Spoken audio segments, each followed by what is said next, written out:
Well, hello, Trevor, and welcome back to Mosley Professional Pharmacy's educational videos. It's always a pleasure to have you on to share your knowledge. So today you're going to be talking about Inosicare and PCOS. At Mosley Professional Pharmacy, we focus on hormones a lot, so we see a lot of PCOS patients. So how does Inosicare help them? Yeah, so Inosicare is a brand new formula.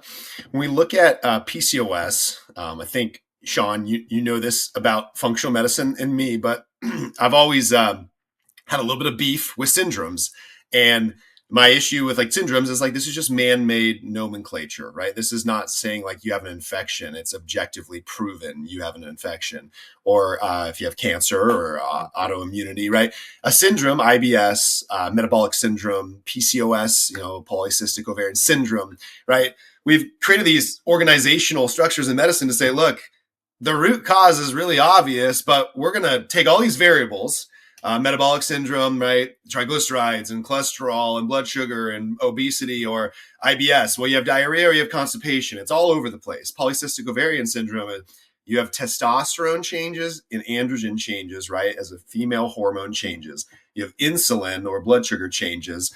And then you have to show with imaging the whole PCO part of PCOS, the polycystic ovarian. So basically poly a lot, cystic, cyst looking imaging through ultrasound or any form of imaging and near the ovaries, right? So basically you have tissue changes that is objectively proven. But after all this, you have to ask the question, what caused that? And that is why Inosicare was formulated the way it is. And that is why, if you want to show that chart is kind of like a hierarchy approach to women's health, hormone health, thyroid health, and the root causes of what we have deemed in medical terminology PCOS, which is there's typically a gut inflammatory problem or a dysfunction that leads to an insulin signaling blood sugar challenge, which changes stress and cortisol in your mood, which eventually affects your primary hormone precursors, which finally arrives at your testosterone or androgen hormone, which is the most commonly talked about. So, all things considered, there's a gut problem, there's a metabolic problem, and then there's a tissue problem. And sounds kind of familiar, like almost every single disease. Right. So when you look at Inosicare, it's a fairly simple formula.